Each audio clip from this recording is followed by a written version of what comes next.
So hi guys, my name is JV Ravindraju, and I teach mathematics at a college in Bangalore. And let us start off with MSIV math lectures. Well, mathematics, as you know, begins with numbers and operations like sum, products, etc. And by the time you reach class 10, you would have seen a lot of new mathematics, new mathematical objects, new vocabulary. And these include algebraic structures, arithmetic procedures, permutations, combinations, probability, etc.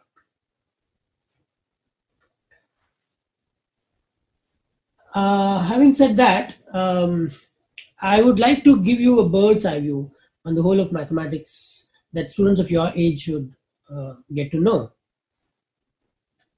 I emphasize the last three topics, like in sets you study numbers, number line, then you study permutations, combinations, probability. These are the kind of new mathematical structures that you study, and we will go one by one. So I'm emphasizing the numbers concept too much because that's my topic, the topic given to me in this series of lectures. Now, you can see on your screen, I'm drawing a straight line, and my diagram may not be very accurate, but I mean to write the number line with origin 0, and then there is a marking +1, 2, 3, 4, and so on. Similarly, on the other side, -1, -2, -3, -4, and so on. So basically, in school, you would have done this many a times, plotting numbers on the number line, and then teachers ask you to plot various numbers, and then you'll also take a vertical line like this. This vertical line is also marked with 1, 2, 3, so on. And so, as Professor Venkatesh was explaining other day, these are two copies of real line. Real line in the vertical side, real line in the horizontal side, and both together give you the plane called as the Euclidean plane, and we write it as R2. Don't read it as R square. It is read as R2. So this is the two-dimensional plane.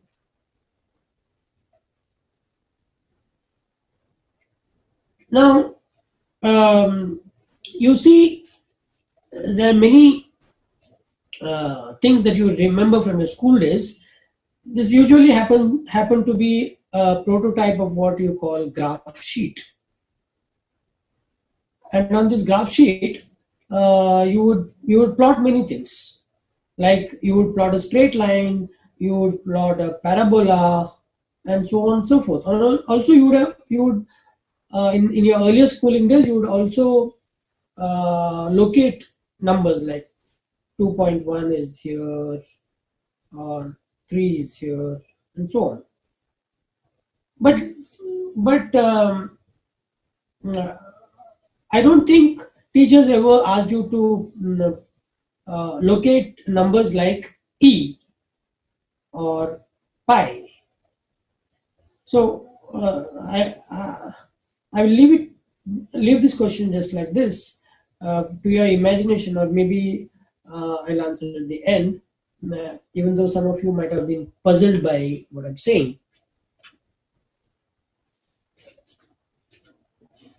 What else did we do with these graph sheets? Well, we plotted many functions. I'm deliberately trying to emphasize this in quotes because I'm going to talk a lot about functions. So we plotted functions like linear functions, for which we used to say that the whatever we are plotting, it's giving rise to a linear uh, growth or whatever, linear phenomena. So in this way, I would say that the word functions is very crucial and it plays a fundamental role. In other words, mathematician conceptualizes or conceives many situations so as to abstract natural phenomena or naturally occurring structures. So, natural phenomena or naturally occurring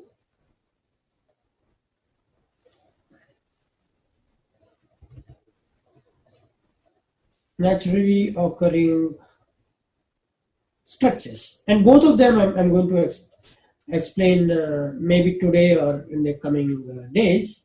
So what it means, this means that almost all scientific phenomena, that scientific aspects that people study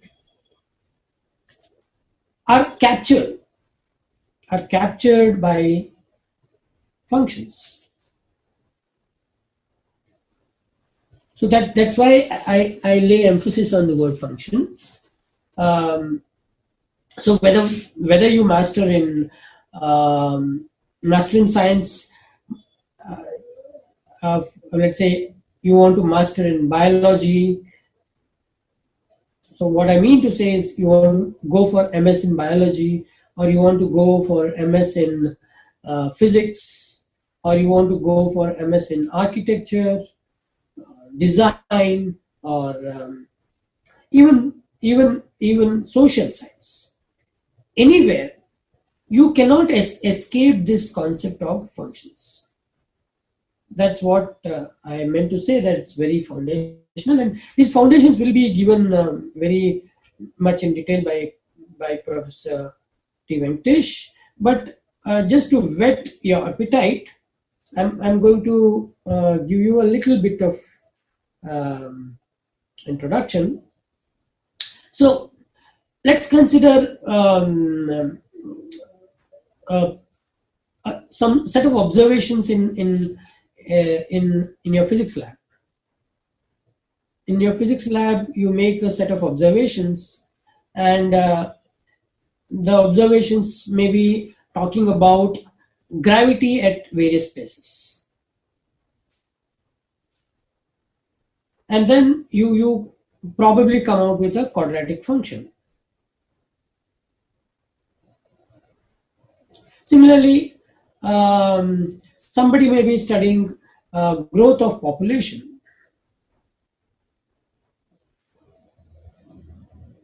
Then again, this is given by a certain exponential function. Or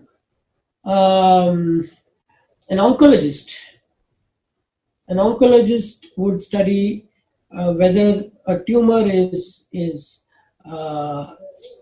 growing at a stable way or in an accelerated path. Again, there are certain complicated functions arising, and even I said social sciences also. So consider somebody like a cephalologist. As you know, a cephalologist is somebody who makes predictions of elections, political analysis, etc. So even a cephalologist would bring in data and try to plot the functions. So that's the reason why I said functions are inevitable as far as any serious study in science is concerned. So now I'm going to shift to another aspect. Maybe, yeah, I simply said the gravity. You could even think of more complicated stuff, like what did Schrodinger do when Schrodinger wanted to track the movement of electron cloud. Then again, he also used a very sophisticated probability function. So even in serious theoretical works also, not necessarily experimental labs, even theoretical works also, functions are very important. So having said that, having given all kinds of uh, generally observed phenomena, let's come down to uh, what you call your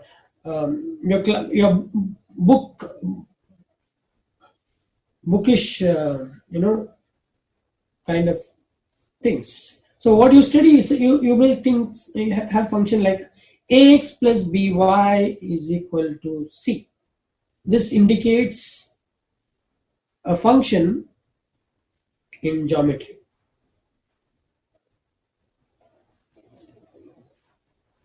Correct? So similarly, you may see these trig functions.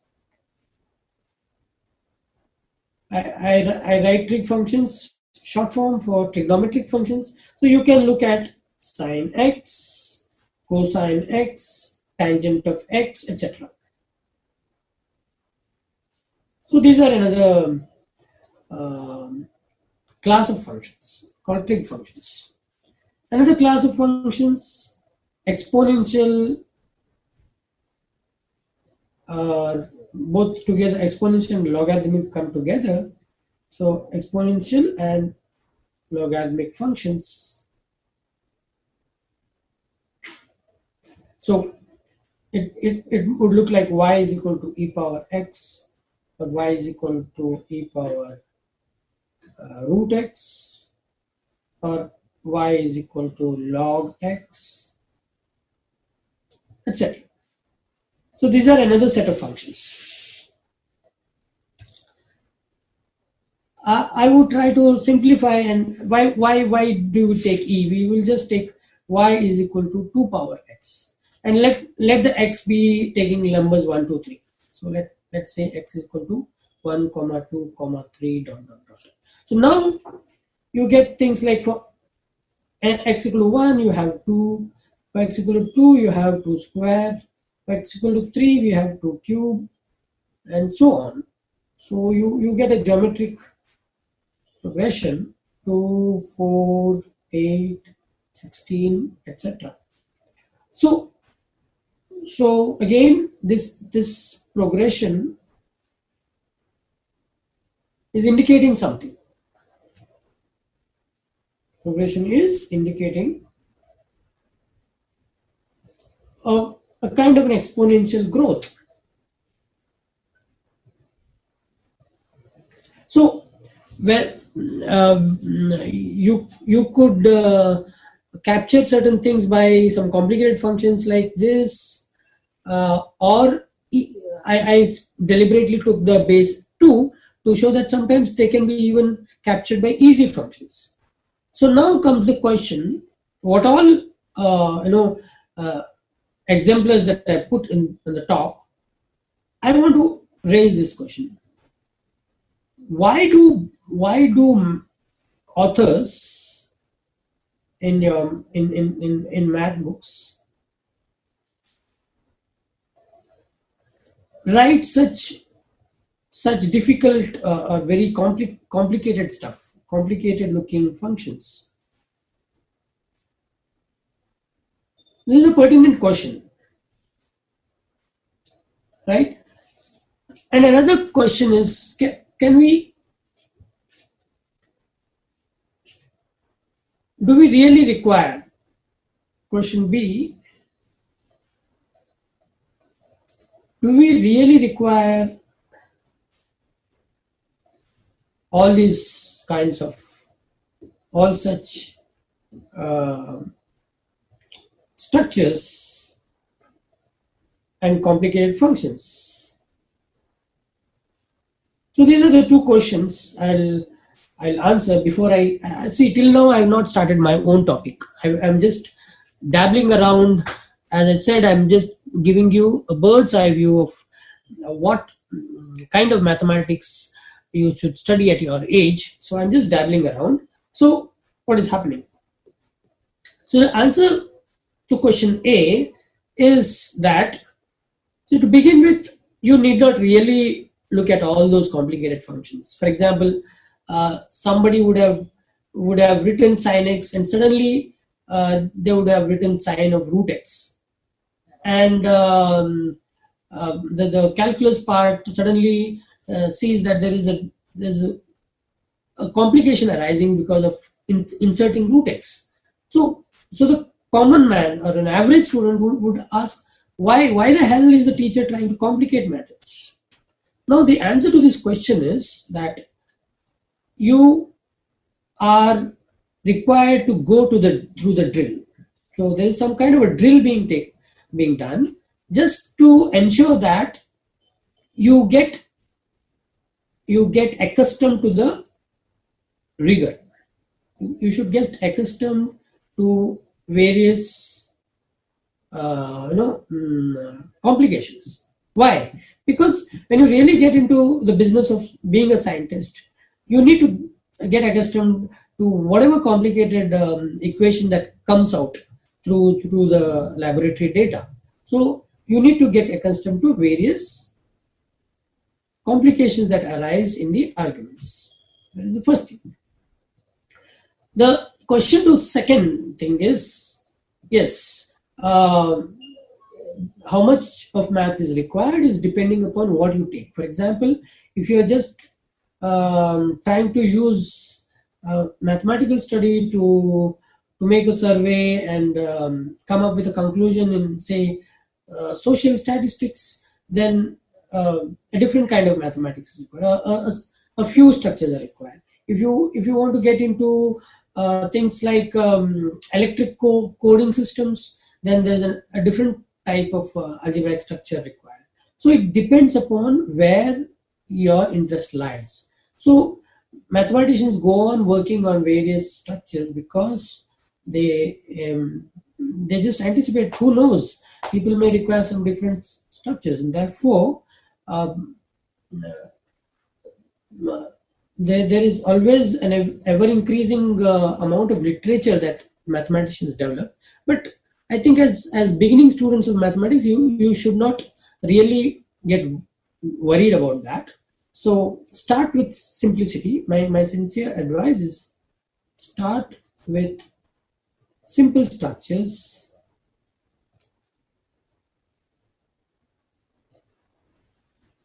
simple functions, etc. And slowly, as your teachers start looking at newer and newer objects, you try to understand what they are. So you look at it with curiosity. And today internet is there. You can always look for what it means, look for what a new math concept means. And of course we are all there. So I guess as we said in the day one itself, we are always there to interact with you, and in a very friendly and stress-free environment, we are going to talk and clear your doubts. So here we are, and we will start with my topic. I have just chosen numbers, number theory, and what we call as combinatorics. So in short, all these topics deal with what you call counting. You count things, and that's what begins. So I specifically chose this thing because I'm very naive at whatever I'm speaking today, because I want to address the first timers in mathematics. So I know most of you are curious to know what this subject of mathematics is in store for you. So, so, so what happens is you look at number systems like as already explained by Professor Venkatesh. Suppose you have Z, which is indicating integers. You have N, which is indicating natural numbers. You have further Q, which indicates rationals, and you have R, which indicates reals. So you notice that I'm writing all of them in double stroke. So this is because uh, we are following the conventions of mathematical community, and according to the conventions, we write this boldface Z for integers to honor Germans who did a lot of work in number theory. For them, Zahlen is the word which means numbers, and therefore we use Z for integers. Similarly, N is of course for natural numbers, Q is for rational numbers, R is for reals. Q is chosen because it's a quotient of two natural numbers or integers. So let me not define all of them, but notice that I have not talked about C. I'll do it later on because it will not come to my use right away. So I'll undo this. C is, by the way, complex number. So I'll end at R. So by writing a Venn diagram, you can see that you start with N, and then there's a small concentric circle to indicate another structure called W, and then you graduate to Z, and then you graduate to Q, and finally the bigger or the outermost circle is indicating R. That means the natural numbers are a subset of W, W is a subset of Z, Z is a subset of Q, and Q is a subset of R. So this particular hierarchy should be understood. So N is sitting nicely in W, W is sitting in Z, Z is sitting in Q, and Q is sitting in R. So all the numbers that we're going to talk about will lie nicely in this kind of a setup. And mostly in my first part, I will deal with N, W, and Z because I mostly don't require rationals also in the initial part. Okay, so by now a lot of curiosity would have arisen as to what I'm talking about. So people right from Greek era, right from 300 BC, scholars in Greece and elsewhere would study numbers. Why? Simply because we use these numbers for day-to-day activities. We associate numbers to the count of a number of sheep the shepherd is grazing, to count the number of utensils that you have, to count the number of people to whom the family, head of the family should feed, and so on and so forth. So numbers are very important. So but the study did not end just with simple counting. The surprising thing is that highly sophisticated mathematics was done right in the BC era, and I'm going to talk about that. I'm going to relate historically, contextually, when did math of that sophisticated nature happen in the Indian subcontinent and all that. We'll talk in the coming lectures. So I'll stop here for the today's lecture. Maybe we'll interact further. Thank you.